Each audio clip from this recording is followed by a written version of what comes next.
सबको राधे राधे। आज हम एक कपड़े भूनने वाले की कहानियाँ जानेंगे। एक था जुल्हा, उसका नाम था मथरंग। वह कपड़े भूनकर गुजारा करता था। एक बार उसके लकड़ी के औजार से एक औजार टूट गया। तब लकड़ी लेने के लिए वह जंगल में गया। वहाँ एक बड़ा विशाल वृक्ष था। मंथरक को लगा औजार बनाने के लिए पेड़ की लकड़ी ठीक रहेगी, कुछ ज़्यादा लकड़ी पेड़ के ठीक रहेगी, चालू तो वह भी बहुत से कम निकल जाएंगे। यह सोचकर जैसे ही उसने पेड़ पर कुल्हाड़ी चलाई, चाहे उसी समय एक दृढ़ पुरुष उसके सामने आ खड़ा। उसने अनुरोध करते हुए कहा, मैं यक्ष हूँ, इसी पेड़ पर मेरा घर है। अगर तुम इसे ना काटो तो वरदान चाहो मैं दे सकता हूँ।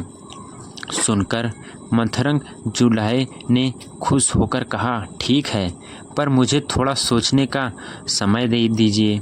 कल आकर मैं वरदान मांग लूँगा। तब वहाँ पर जुल्हा जंगल से लौट रहा था।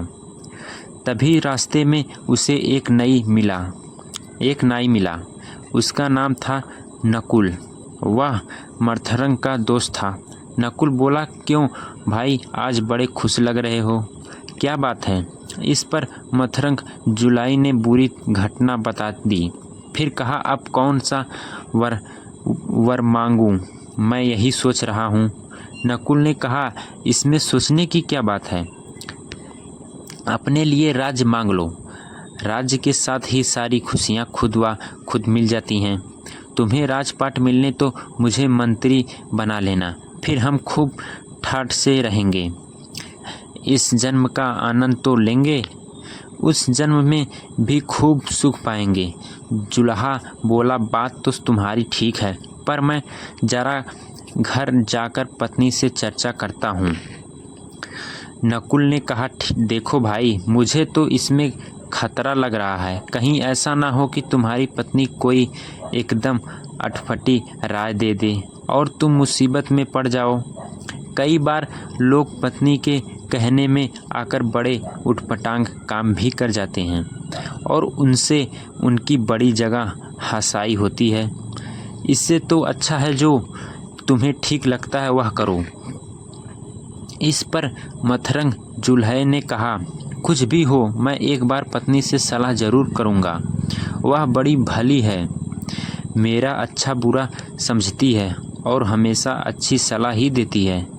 लिहाजा जो वह कहेगी वैसा ही करूँगा। घर आकर मंथरंग जुल्हे ने पत्नी को सारी बात बताई।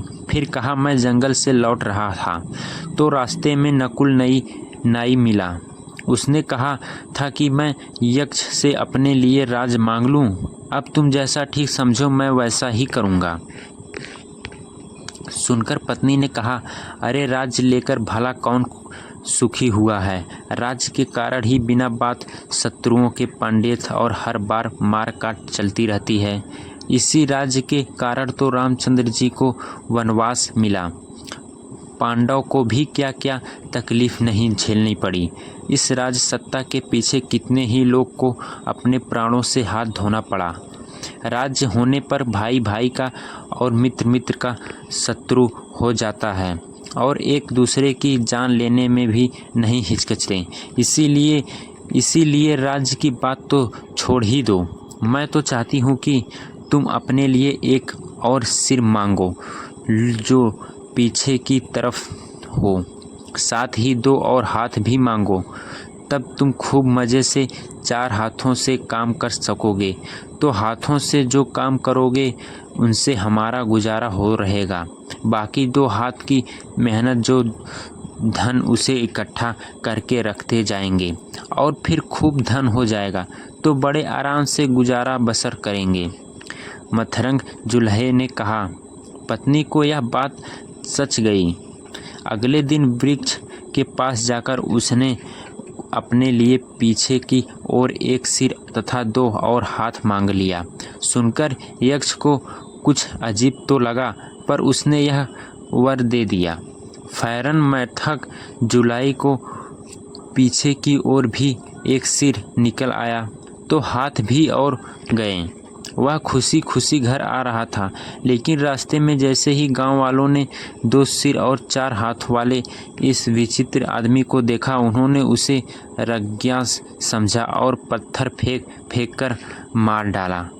बेचारा मृतक जुल्हाई मांग तो उसने वरदान था, पर वह अटपटा वरदान उसे बेचारे के लिए ऐसा अभिशाप सम्मित हुआ कि उसने अपनी जान से ही हाथ धो लेना पड़ा। कुछ समय ब्राह्मणी ने एक शिशु को जन्म दिया। संयोग से उसी समय उस घर में एक नेवली ने भी संतान को जन्म दिया। नेवली को जन्म देकर वह नेवली गुजर गई।